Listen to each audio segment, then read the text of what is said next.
Buenas tardes, hermanos. Seamos bienvenidos todos a la escuela dominical en la Iglesia Vida Abundante, para todos los que estamos aquí en forma presencial y para los que están conectados ya en el perfil de la iglesia, pues les damos la bienvenida hoy, domingo 11 de febrero. Mis hermanos, pues estamos, como ya lo hemos estado comentando, estamos estudiando un panorama amplio de cada libro de la Biblia. Este tema es Introducción a la Biblia y esperemos que esto nos dé un panorama más amplio y tengamos una comprensión de la lectura de la Biblia. ¿De qué otra forma conocemos a la Biblia? Ya lo mencionamos desde el principio. ¿De qué otra forma conocemos a la Biblia?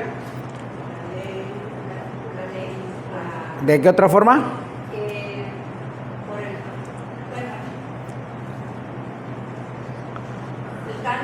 El canon. Y aparte hay otro más importante que es muy repetitivo: la palabra de Dios. Recordemos eso, mis hermanos. La Biblia, el canon o la palabra de Dios. Amén. Esperemos de esta forma ir descubriendo la relación que existe entre cada uno de los libros, ¿verdad? Porque recordemos, ya lo dijimos también la semana pasada, que esta es una historia que empieza desde Génesis hasta Apocalipsis y es la historia de un rey y la historia de un pueblo, ¿verdad? Es una historia cronológicamente de un pueblo a través de la antigüedad e inclusive hasta nuestros días, y cómo Dios usó por su soberana voluntad a muchos hombres para que dejaran estos libros escritos, revelados por el mismo Dios, y que prevalecen vigentes y útiles para toda buena obra a través de muchas diferentes épocas y muchas generaciones. Así que la Biblia no ha perdido vigencia, sino que es hasta nuestros días. Nuestra ayuda es útil, como dice la palabra de Dios, es útil para enseñar, para redarguir, para amonestarnos inclusive, y para que sea toda buena obra. Este es el libro que es para todo aquel que es cristiano y podamos aprender de quién es Dios y qué quiere Dios para cada uno de nosotros. Y de esta forma Él nos muestra su poder, nos muestra lo grandioso y lo maravilloso de Dios, de Él mismo, desde la creación del mundo, del universo, desde el microorganismo más insignificante hasta las grandes galaxias que hay en el universo. Mis hermanos, Él es el creador de todo. Y por ahí alguien decía, entonces si Dios es creador de todo, entonces Él es el creador de la maldad. ¿Ustedes qué me responderían, mis hermanos? ¿Él es el creador de la maldad? ¿Verdad que no? Entonces, ¿qué es la maldad?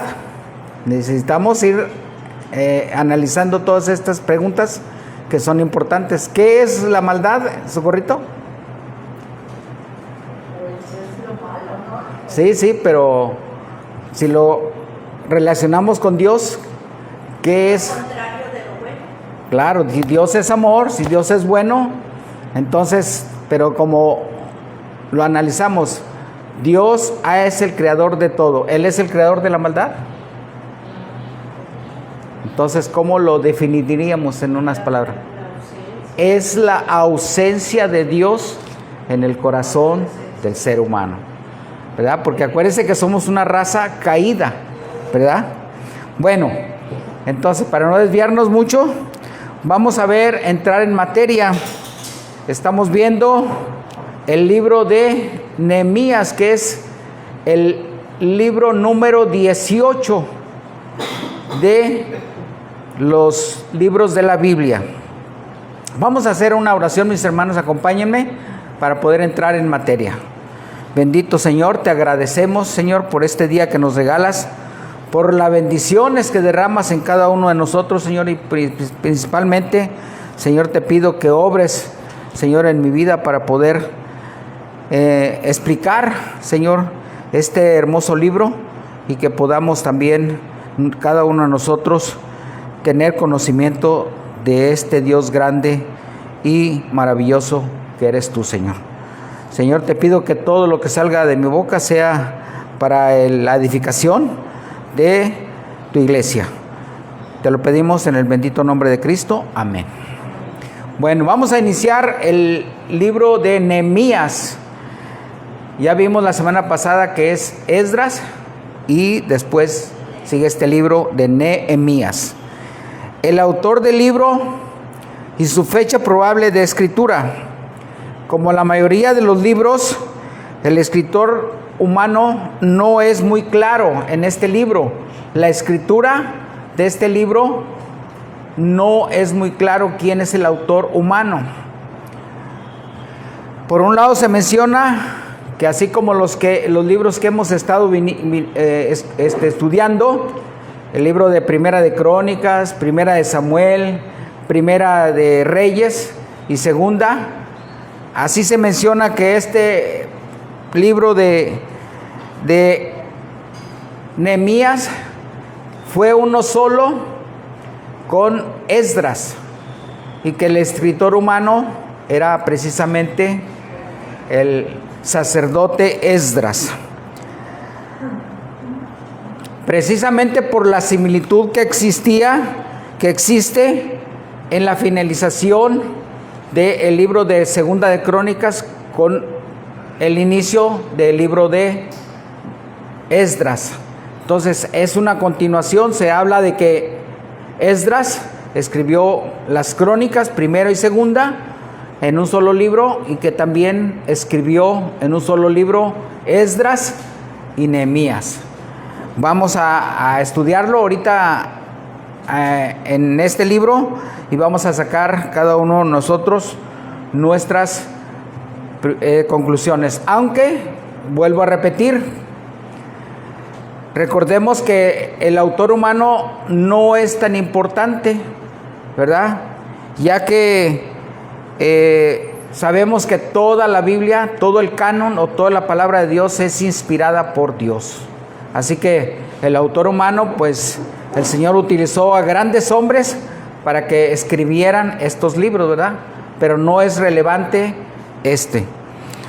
El libro de Nehemías, de acuerdo con la Septuaginta griega y de acuerdo con la Vulgata latina, que fueron traducciones de los griegos, la nombraron en el ámbito judío, la nombraron el segundo libro de Esdras. Aunque ya en la mayoría de las traducciones al idioma español, cuando se traduce al castellano, ya lo manejan de una forma separada, como lo conocemos actualmente, Esdras y Nehemías. Este libro se escribió aproximadamente en el año 445 antes de Cristo, y es precisamente el año en que regresa la tercera oleada de judíos del exilio, ¿verdad? ¿Recuerdan, hermanitos, que la semana pasada les di un esquema? ¿Recuerdan que la semana pasada les di un esquema? A ver si lo traen por ahí, mi hermanita, por favor, para que lo vea y le comparta a Carlitos. ¿Ustedes traen su esquema? Para que lo vayamos viendo. Entonces, ya lo tienen, ya para que... Bueno, en este esquema, ahí viene ya una cronología de las tres oleadas o de los tres grupos, cómo regresaron del exilio. El primer grupo Lo vimos la semana pasada. El primer grupo fue liderado por Zorobabel. Y ahí viene en la parte de abajo explicado con el número 1 el retorno, los 3 retornos. El primer grupo lo lideró Zorobabel en el 536 a.C. Y ahí está con los diferentes colores. Ahí también está en un pequeño circulito el número 1, que es el primer retorno, ¿verdad? El segundo retorno, la segunda oleada, viene con el sacerdote Esdras, que vuelve en el 458, y ahí tiene también un pequeño circulito con el número 2, que es la segunda oleada o el segundo grupo. ¿Sí lo estamos entendiendo? ¿Verdad? ¿Sí lo estamos entendiendo? Con el color anaranjado, el color anaranjado. Y entonces el libro que hoy vamos a estudiar, ahí está, Nehemías vuelve y reedifica los muros en el año 445 antes de Cristo. Es la tercera oleada o el tercer grupo que regresa. Lo estamos viendo, ¿verdad? Ok. Así que este esquema coincide con la escritura de los capítulos 7 al 10 de Esdras y el inicio de la narración que tenemos de este libro. El propósito del libro, acuérdense que lo vamos desglosando por las partes más importantes. Ahorita vamos a ver ahora el propósito por el cual el Señor nos dejó este libro. El propósito de este libro es similar al libro de Esdras: exaltar a Dios sobre todas las naciones por haber traído providencial y soberanamente a su pueblo del exilio, en donde estuvieron, ¿cuántos años? 70 años. Algunos, como regresaron en 3 oleadas, algunos estuvieron más tiempo, ¿verdad? Para la reconstrucción del templo y del muro de la ciudad, restaurando la relación con Dios y la restauración del pacto que había hecho Dios con su pueblo muchos años antes. La naturaleza literaria del libro es una naturaleza narrativo e histórico. De hecho, más adelante vamos a ver que este es el último de los libros históricos. Este libro nos narra la fidelidad de Dios para con su pueblo, a pesar de todos sus pecados que habían cometido y también la iniquidad en la que habían caído sus padres. Vayamos ahí a Nehemías para poder ir entendiendo un poquito. Vamos a entrar en contexto. Vamos a ver el capítulo 9, por favor.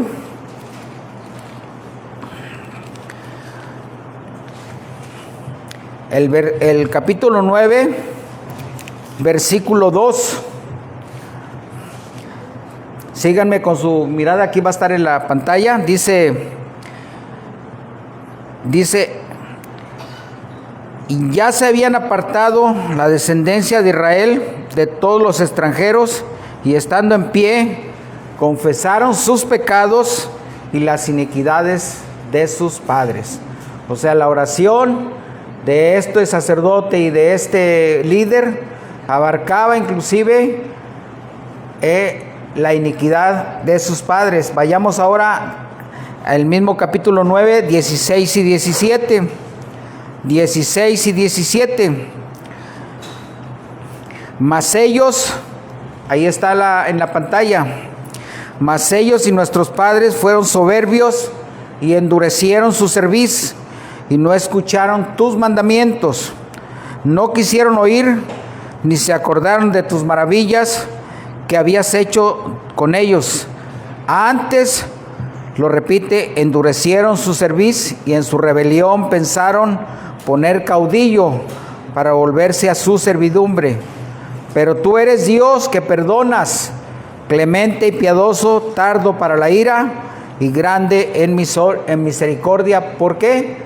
porque no los abandonaste. Y ahí vemos precisamente la fidelidad de Dios, ¿verdad? Y también vayamos al versículo 26 y 27, y dice ahí: pero te provocaron a ira y se rebelaron contra ti y echaron tu ley tras sus espaldas. No la obedecieron, sino que la pusieron atrás y mataron a tus profetas que protestaban contra ellos para convertirlos a ti, e hicieron grandes abominaciones, grandes cosas terribles. Entonces los entregaste en manos de sus enemigos, los cuales los afligieron. Clamaron a ti, y tú desde los cielos los oíste, y según tu gran misericordia les enviaste libertadores para que los salvase de mano de sus enemigos. Y ahí vemos la gran misericordia del Señor, que aún viendo la gran pecaminosidad, su misericordia era mucho mayor. Tema principal del libro, mis hermanos: Dios permitió la destrucción de Jerusalén, del templo y de toda la construcción, incluyendo el muro que protegía a la ciudad. Prácticamente la ciudad quedó arrasada, quedó desolada. Y más adelante vamos a ver que se llevaron a todo el pueblo a la cautividad. También se los llevaron por partes, porque era un pueblo muy numeroso.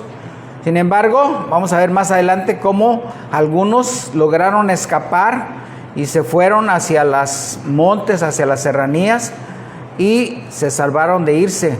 Pero ellos, vamos a ver en las condiciones en las cuales estuvieron durante muchos años. Así que la ciudad quedó arrasada. Fueron llevados cautivos a Babilonia por 70 años.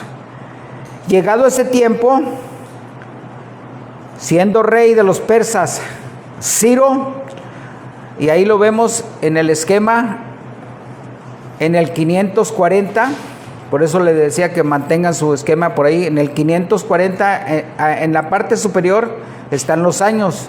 Siendo Ciro rey de Persia, permite que el pueblo regrese para la reconstrucción del templo y de la ciudad, para que se cumpliese la palabra del Señor por medio del profeta Jeremías. Vayamos a ver qué dice Jeremías en el capítulo 29, por ejemplo, por favor, 29 del 10 al 14, ahí lo pueden ir siguiendo en la pantalla, por favor. Dice así: estaba profetizado muchos años antes, porque así dijo el Señor: cuando en Babilonia se cumplan, ¿cuántos? 70 años, yo los visitaré y despertaré sobre ustedes mi buena palabra para hacerlos volver a este lugar, porque yo sé los mandamientos que tengo acerca de ustedes. O sea, yo los conozco sus pensamientos, dice el Señor, pensamientos de paz y no de mal, para darlos el fin que esperan. Entonces me invocarán y vendréis y oraréis a mí, y yo los escucharé. Y me buscaréis y hallaréis, porque me buscaréis de todo vuestro corazón, y seré hallado por vosotros, dice Jehová, y haré volver vuestra cautividad, y os reuniré de todas las naciones y de todos los lugares donde os arrojé, dice el Señor, y os haré volver al lugar de donde les hice llevar. Ahí estaba la profecía de Jeremías muchos años antes. Él ya lo había profetizado, que se abstuvieran de estar haciendo todos los pecados que hacían. Sin embargo, ellos seguían, ¿verdad? En ese tiempo sabemos que cada uno hacía lo que bien les parecía.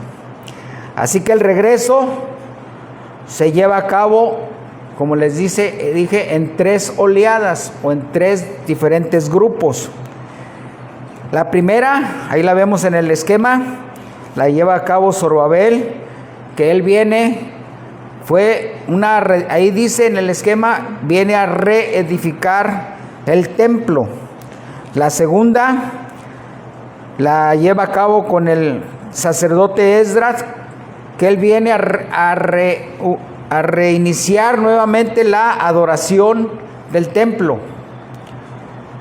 Y la tercera oleada es con el libro que hoy estamos estudiando, el libro de Nehemías, que él viene a reedificar el muro de la ciudad, que era la que protegía al templo, y viene a reconstruir el muro porque eso le servía de protección a la ciudad.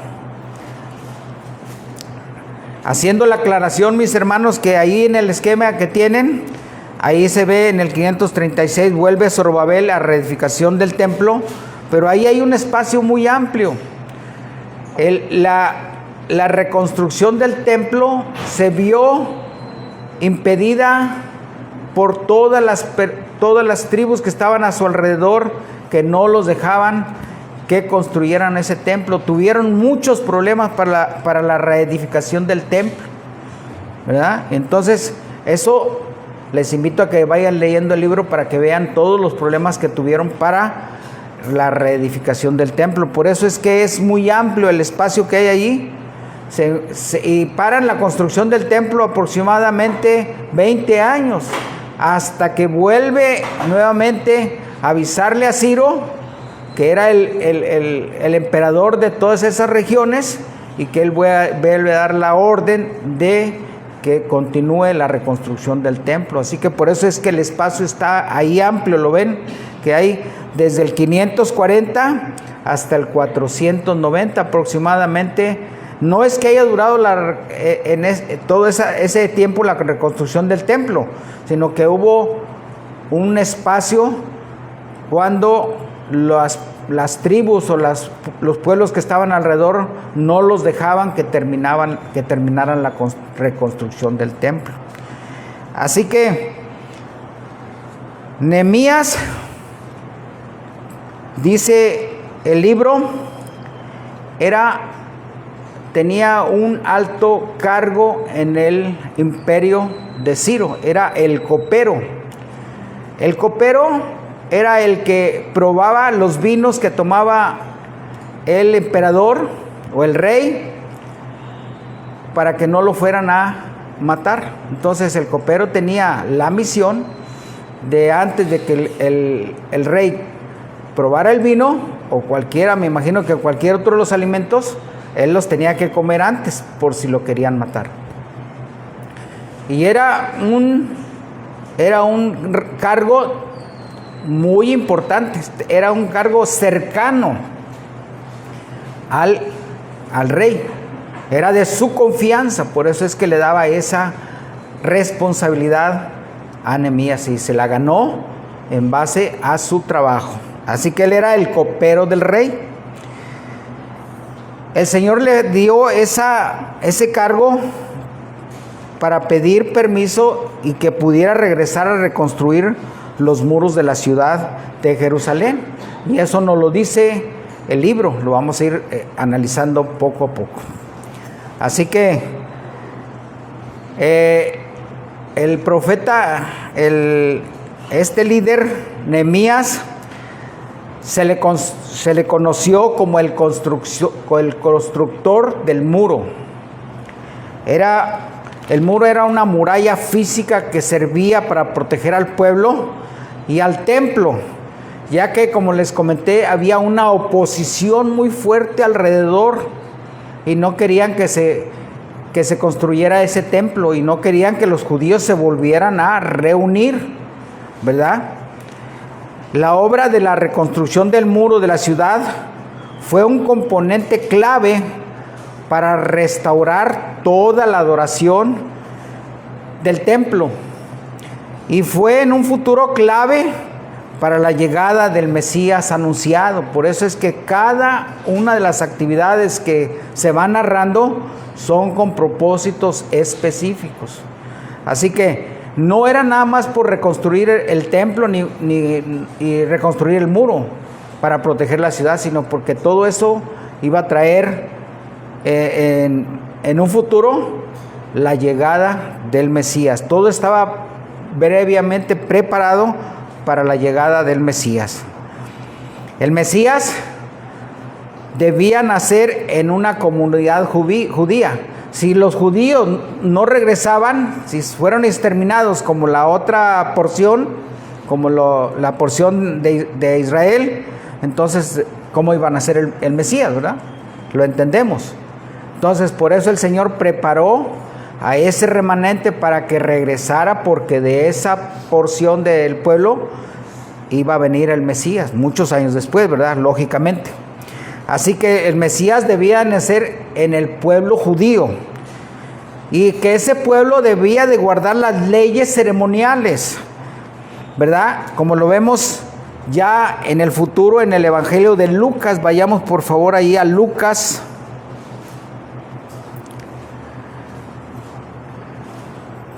Lucas capítulo 2. 21 y 22, una historia que ya la conocemos, ¿verdad? 21 y 22. 2, 21 y 22. Dice así: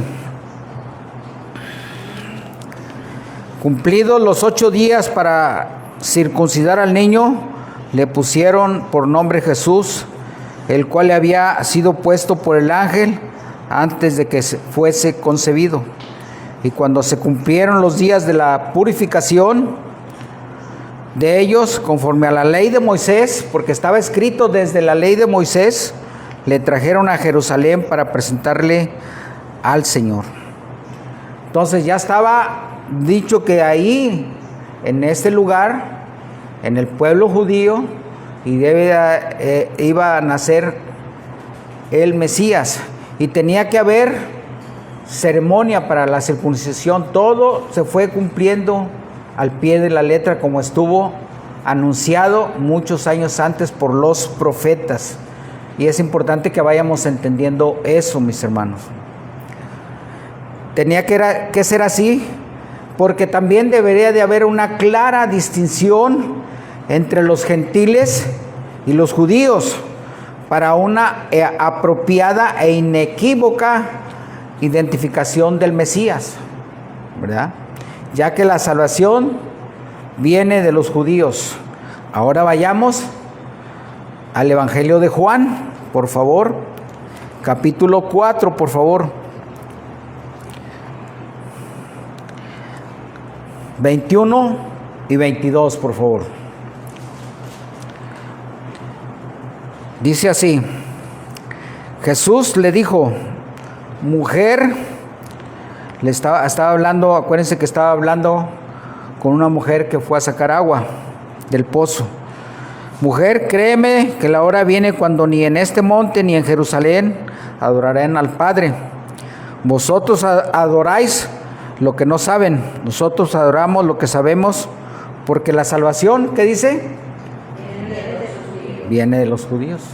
Estaba profetizado también que la salvación tenía que venir de los judíos. Así que ahí vemos el enlace que hay entre todos los diferentes libros del Antiguo Testamento y los libros del Nuevo Testamento, cómo todo estaba profetizado, y con la llegada de Cristo, de Jesús, se fueron cumpliendo una a una todas las profecías, mis hermanos. Estructura del libro. El libro de Nehemías es el último de los libros históricos del Antiguo Testamento.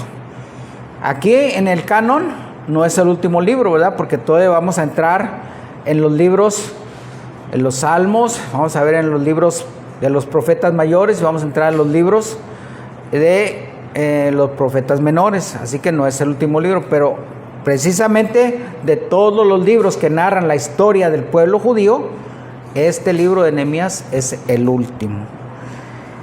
Y Nehemías, como copero del rey Artajerjes, disfrutaba de una vida de lujos y comodidades. Él estaba bien, él no necesitaba que lo sacaran de su comodidad, como muchas veces nosotros estamos bien y no queremos salir de nuestra comodidad. Él estaba muy bien, él le disfrutaba de todo lo que el rey le ofrecía, los lujos y todo. Pero al enterarse de las condiciones que prevalecían en Jerusalén, su tierra natal y la tierra de sus padres, renunció a esa vida para regresar a la ciudad de sus antepasados, a fin de ayudar a la reedificación del muro. Él era un varón esforzado, él era un varón de acción y con liderazgo firme.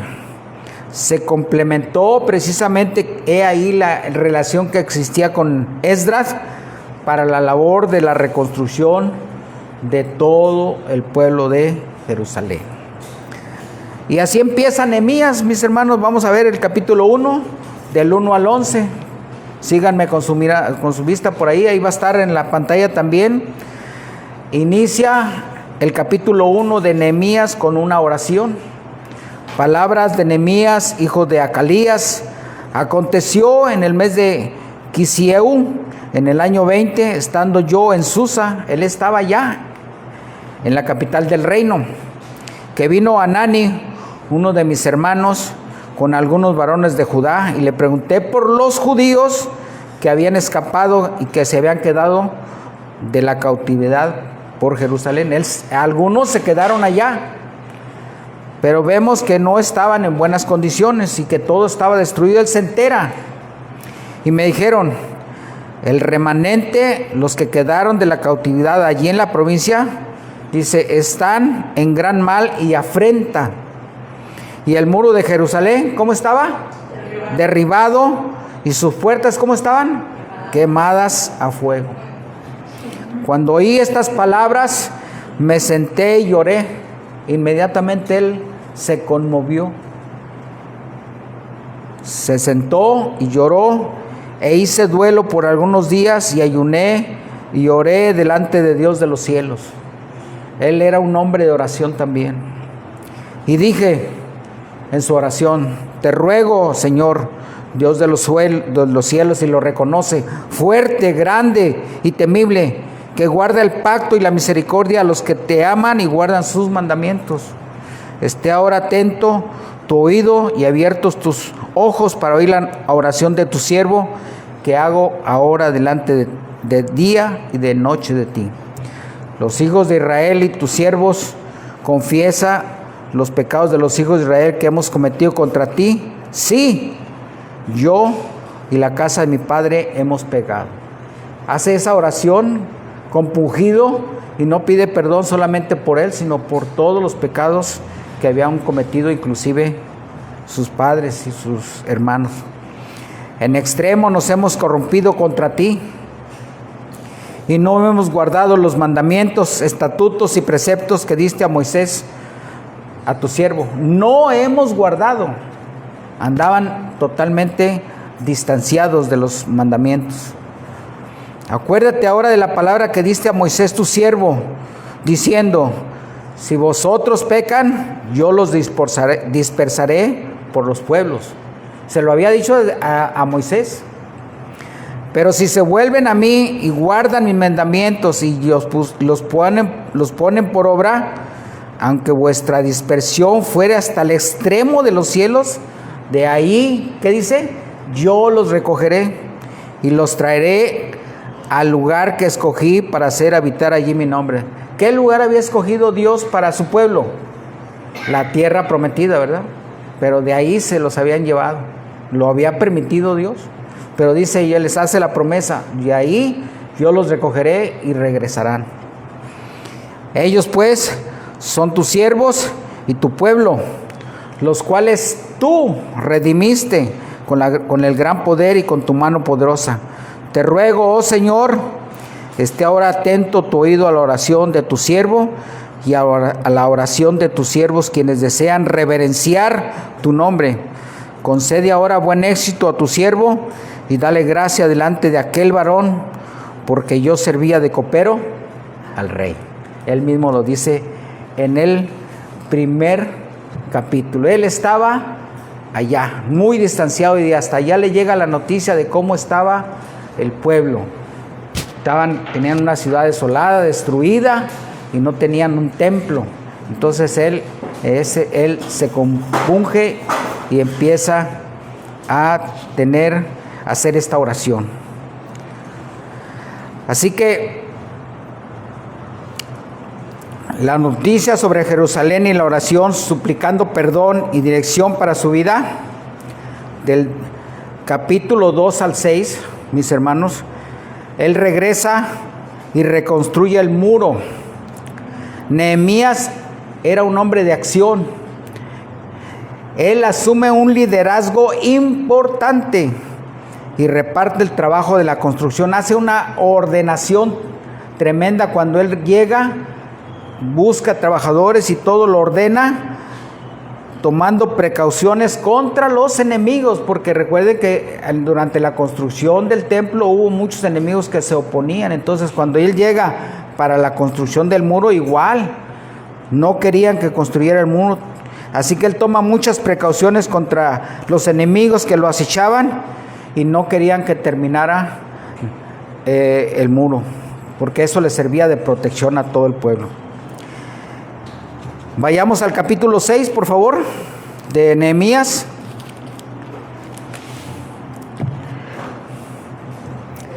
Dice el versículo 1: cuando oyeron Sanbalat y Tobías y Gesem el árabe y los demás de nuestros enemigos que yo había edificado el muro y que no quedaba en él portillo, aunque hasta aquel tiempo no había puesto las hojas de las puertas, Sanbalat y Gesem enviaron a decirme: ven y reunámonos en alguna de las aldeas en el campo de Ono. Mas ellos habían pensado, ¿qué hice? Hacerme mal. Y les envié mensajeros diciendo: yo hago una gran obra y no puedo ir, porque cesaría la obra dejándola yo para ir a ustedes. Y él ya sabía que lo que querían era ponerle una trampa y matarlo tal vez, para que no siguiera con esa obra. Así que él simple y sencillamente confiaba en que Dios lo había traído, y él estaba esforzado en la reedificación del muro. Así que en el versículo 15 de ahí mismo, dice ahí, en el versículo 15 del mismo capítulo 6, fue terminado pues el muro el 25 del mes de Elul. ¿En cuántos días? 52 días. ¿Era esforzado Nehemías o no? ¿Era organizado? Sí. Dios le dio los recursos para hacer todo eso, porque no era nada más de llegar y trabajar. Tenía que tener herramientas, tenía que tener materiales, tenía que tener mano de obra, tenía que haber una buena organización. El muro, que era una gran ciudad que protegía, fue terminado ¿en cuántos días? 52 días. ¿Y de dónde sacaron los materiales? El Señor proveyó todo lo necesario. Así que fue terminado el muro en ese tiempo, demostrando cómo Dios los ayudó y fortaleció con alimentos, personas, materiales y cuidado de los enemigos. De los capítulos 7 al 12, Nehemías ahora se encarga de la restauración moral, social y espiritual. La parte espiritual era la más importante, la que le interesaba a Nehemías, aparte de la física. Él le interesaba que el muro empezara a funcionar, que empezaran a tener una relación directa con el Señor. Así que la espiritual era muy importante para Esdras y para Nehemías. Para Nehemías, el restablecimiento del compromiso del pueblo con Dios y con la ley era de suma importancia. Vayamos al capítulo 9, por favor, del 1 al 6.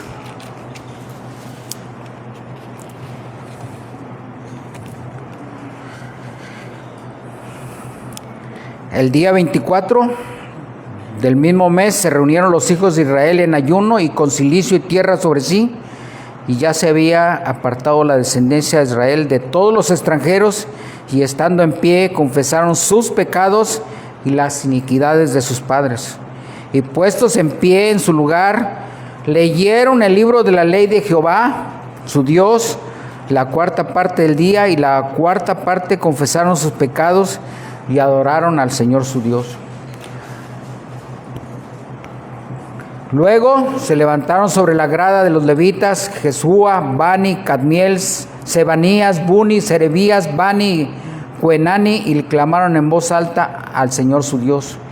Y dijeron los levitas Jesúa, Cadmiel, Bani, levántense, bendigan a Jehová vuestro Dios de la eternidad hasta la eternidad, y bendígase el nombre tuyo glorioso y alto sobre toda bendición y alabanza. Y luego ahí viene lo último, leamos todos. Tú solo eres Jehová, tú hiciste los cielos y los cielos de los cielos con todo su ejército, la tierra y todo lo que está en ella, los mares y todo lo que han en ellos, y tú vivificarás todas estas cosas, y los ejércitos de los cielos te adoran. Vean qué hermoso es cuando restablece toda la adoración y cómo pone a orar al pueblo, a orar y a reconocer la grandeza de Dios.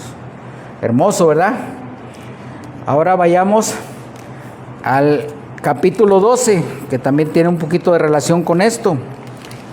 47, 44, 12, 44, 47.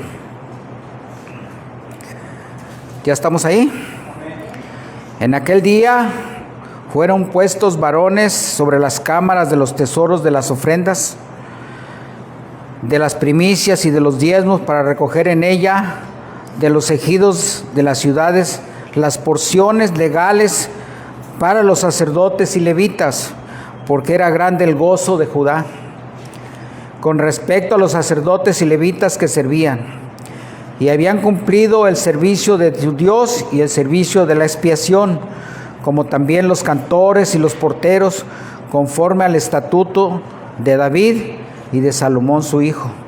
Porque desde el tiempo de David y de Asaf, ya de antiguo, había un director de cantores para los cánticos y alabanzas y acción de gracias a Dios.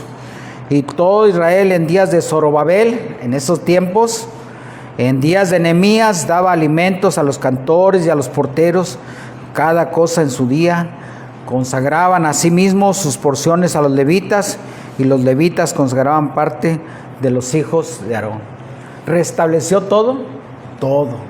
Restableció el culto en el templo, restableció toda la adoración, restableció las ofrendas para los levitas, para los cantores, la alabanza, todo. Tenía una gran, era muy activo Nehemías para organizar todo. Y lo dejó todo listo, mis hermanos, para que se pudiera llevar a cabo todo. La relación del pueblo, porque para ellos era muy importante la relación del pueblo con Dios. Y el Dios representaba estar en este templo en servicio. Nehemías dejó todo en orden. ¿Y qué pasa? Lo manda llamar el emperador, porque le había dado un tiempo. Le dijo, vas, ¿y en qué tiempo regresas? Ahí está. Y él le dice, no sé en qué tiempo, pero yo regreso, porque él tenía un cargo muy importante. Así que él regresa a Persia. Y él regresa, y vayamos al último capítulo. Al último capítulo, el versículo, empezando el versículo 1, el 13:1. Así que Nehemías se fue y regresó, pero se entera de todo lo que había pasado, y entonces ahí nuevamente él vuelve a caer en enterarse de todo lo que estaban pasando. Y En el 13:1 dice: aquel día se leyó en el libro de Moisés, oyéndolo el pueblo, y fue hallado escrito en él que los amonitas y moabitas no debían entrar jamás en la congregación de Dios, por cuanto no salieron a recibir a los hijos de Israel con pan y agua, sino que dieron dinero a Balaam para que los maldijera. Mas nuestro Dios volvió la maldición en bendición.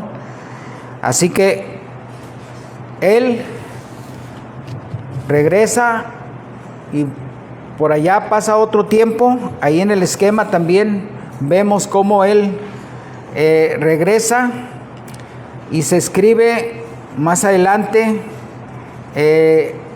la última parte del libro de Nehemías, ¿verdad? Y ahora vamos a ver qué sucede cuando él regresa. Nehemías fue un líder modelo que iniciaba su día a día con sus actividades poniendo todo en las manos de Dios. Un hombre de oración y un hombre que fue grandemente bendecido por el Señor. Vamos ahora a pasar a temas que son importantes, los temas teológicos. Ahorita vamos a explicar en uno de los temas qué es lo que pasa con este último capítulo. Temas teológicos. Como en el anterior libro de Esdras, aquí Nehemías encontraremos algunos atributos de Dios comunicables que nos animan en nuestra propia vida espiritual. Por ejemplo, Nehemías nos anima que debemos de ser hombres de oración, hombres y mujeres de oración. Es importante que nosotros todas nuestras actividades diarias las pongamos en oración. Nehemías estaba muy lejos. Cuando se entera, inmediatamente cae y ora al Señor su Dios. Al igual que Esdras, nos enseñan sobre el poder de la oración. Ellos recurrieron a ese poder cuando enfrentaron grandes dificultades, confiando en la totalidad de su dependencia a Dios, de noche y de día. También debemos entender que si nosotros queremos que Dios nos escuche, debemos de ser hombres y mujeres que estemos en una relación directa con el Señor. Debemos de ser puros, debemos de tener santidad. Nehemías insistió tanto ante el pueblo en que buscaran la pureza espiritual, y él mismo oraba todos los días por los hijos de Judá. Eso lo vemos desde el capítulo 1, aún cuando ya tenía muchos años de que se había ido, él oraba. Desde el capítulo 1,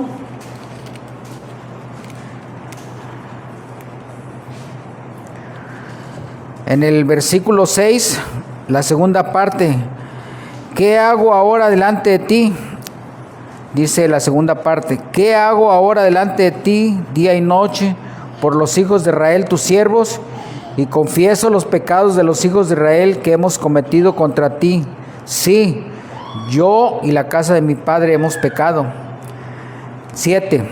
En extremo nos hemos corrompido contra ti y no hemos guardado los mandamientos, estatutos y preceptos que diste a Moisés tu siervo. Ahí estamos como él oraba. Esto es en el capítulo 1, antes de cuando él se entera. Así que él oraba mucho por el pueblo, porque él un día quería regresar, y él oraba mucho por sus hermanos que se habían quedado.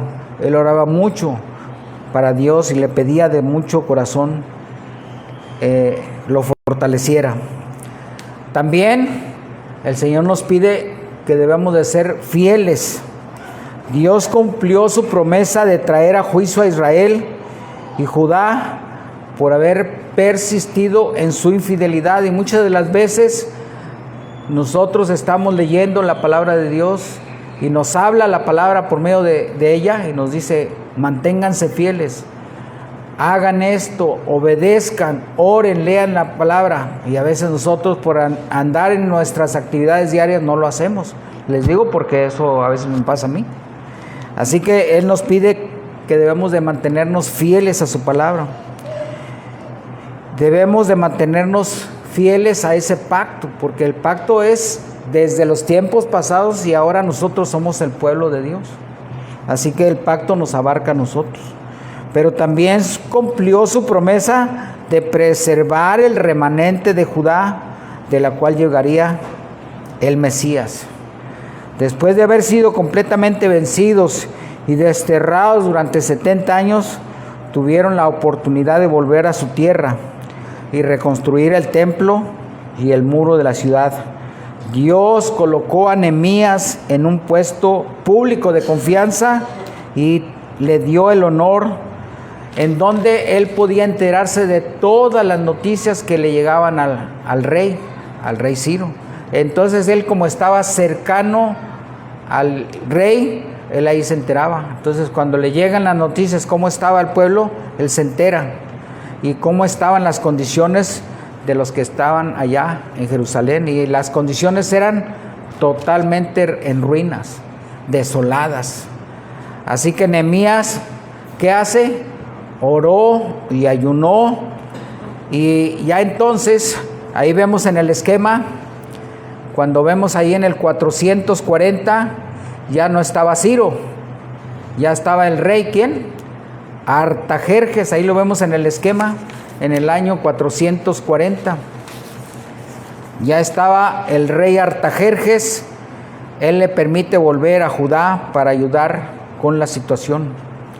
Así lo hizo el Señor con José, cuando lo vendieron por los esclavos y se lo llevaron a Egipto. También lo hizo con Daniel, y también lo veremos en el siguiente libro con Esther, cómo el Señor obra en la vida de Esther, ¿verdad? Dios llevó a cabo su obra a través de la obediencia de estos personajes y su fidelidad de ellos. Así que Dios también es un Dios de orden, mis hermanos. Por medio de Nehemías, el Señor permitió que el muro se construyera en solo ¿cuántos días? 52 días. Un muro grandísimo, con un ancho, un espesor muy amplio y una altura también bastante considerable. No los interrumpiera nadie de los enemigos, pero también Dios permitió a Nehemías llevar a cabo una reestructuración de todas las actividades en el templo para el servicio de Dios. También vemos una parte muy importante, la cristología. Nehemías representó una prefigura de Cristo cuando oraba fervientemente por su pueblo. Jesús tiene un profundo amor por su pueblo al dar la vida por nosotros.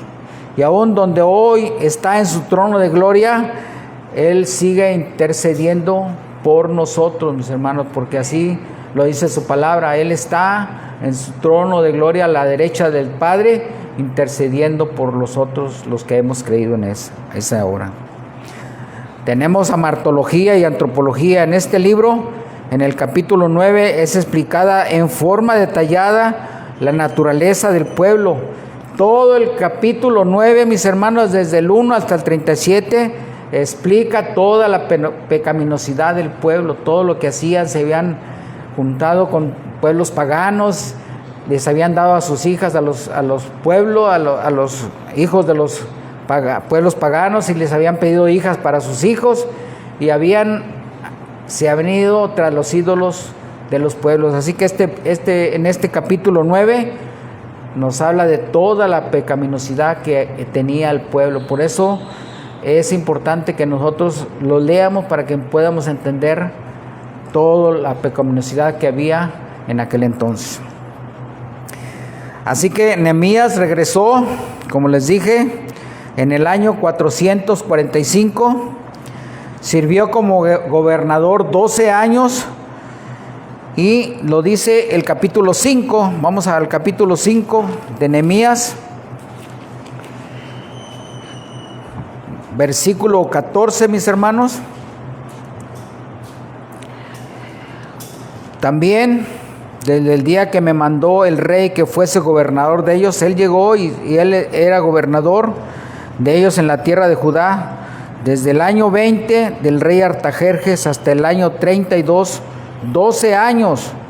Ni yo ni mis hermanos comimos el pan del gobernador. O sea, él se puso a la nivel de todos los obreros, comía lo mismo. Él no hizo a excepción de personas, mis hermanos. Así que él estuvo 12 años como gobernador. Y por eso dice aquí, dice que él regresa. Así que él fue gobernador en 2 periodos. Del capítulo 2 al 12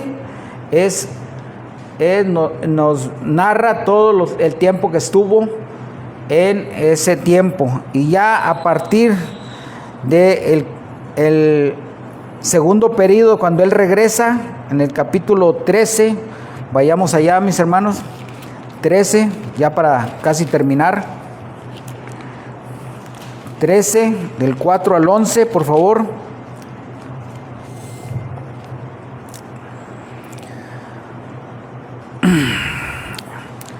Reformas de Nehemías. Y antes de esto, el sacerdote, fíjense todo lo que hacían. El sacerdote Eliasib, siendo jefe de la cámara de la casa de nuestro Dios, ¿qué había hecho? Había emparentado con Tobías y le había hecho una gran cámara o una gran habitación o una gran recámara en la cual guardaban antes las ofrendas, el incienso, los utensilios, el diezmo del grano, del vino y del aceite que estaban mandados para dar a los levitas, a los cantores y a los porteros, y la ofrenda de los sacerdotes. Mas a todo esto yo no estaba en Jerusalén. Ahí nos narra que él ya no estaba en Jerusalén, porque en el año 32 de Artajerjes, rey de Babilonia, fui al rey. Él regresó y al cabo de algunos días pedí permiso al rey. Nuevamente volví a pedir permiso para volver a Jerusalén, y entonces supe del mal que había hecho Eliasib por consideración a Tobías. Eliasib, dice allí, era el sacerdote, haciendo para él una gran cámara en los atrios de la misma casa de Dios. Así que entonces él regresó a Jerusalén, y supe del mal que había hecho Eliasib por consideración a Tobías, haciendo para él una cámara en los atrios de la casa del rey. Así que fue en el tiempo en que Nehemías regresa a Babilonia, en que se propagó nuevamente la incorrección en el templo, y el pueblo cayó en toda la incorrección y en un relajamiento y un pecado tremendo, aún entre los sacerdotes que se supone que conocían a perfección la ley. Los levitas son privados de las ofrendas, el día de reposo es profanado, volvieron los matrimonios con los extranjeros, lo que les decía hace un ratito, y Tobías, una monita, emparentó con el sacerdote Eliasib y le asignó una gran cámara o una gran recámara en donde se guardaban las ofrendas para los levitas. Ya lo leímos. Algunas personas pensaron que Nehemías había actuado demasiado duro, pero eso no era posible, que un enemigo del pueblo de Israel tuviera una gran habitación en el mismo templo, en la casa de Dios. Jesús, recordemos que también hizo algo similar más adelante, cuando Jesús tiró las mesas de los cambistas que habían convertido el templo en una casa de oración en un mercado. Él también lo hizo. Así que muchos piensan que Nehemías fue exagerado, que no tenía que haber llegado a retirar eso, pero hizo bien. Nehemías regresó, como les dije, era un varón que actuaba correctamente a favor de todo lo establecido por Dios. Vayamos al capítulo 13, del 27 al 31, y vamos a leerlo para terminar todos, mis hermanos, lo que pasó del 27 al 31. Leámoslo todos, por favor. Dice así: y obedeceremos a vosotros, para que cometer todo este mal tan grande de prevaricar contra nuestra Dios, tomando mujeres extranjeras? Y uno de los hijos de Joiada, hijo del sumo sacerdote Eliasib, era yerno de Sanbalat, Hordonita, por tanto lo ahuyenté de mí. Acuérdate de ellos, Dios mío, contra los que contaminan el sacerdocio y el pacto del sacerdocio y de los levitas. Los limpié pues de todo extranjero y puse a los sacerdotes y levitas por sus grupos, a cada uno en su servicio, y para la ofrenda de la leña en los tiempos señalados, y para las primicias. Acuérdate de mí, Dios mío, para bien. En esto termina el libro, mis hermanos, de Nehemías, en donde él tiene que ir y regresar, y cómo el mismo judío convierte la casa del templo, que era un lugar de adoración, lo convierte en un lugar de relajación, en un lugar para dárselo a los pueblos que inclusive eran enemigos del mismo pueblo judío. Amén. Hermanos, ¿alguna pregunta? Bueno, ya me fui de largo, pero ¿hay alguna pregunta, mis hermanos? ¿Hay alguna pregunta? Espero que haya quedado claro, mis hermanos. Mis hermanitas. Pues vamos a despedir el servicio.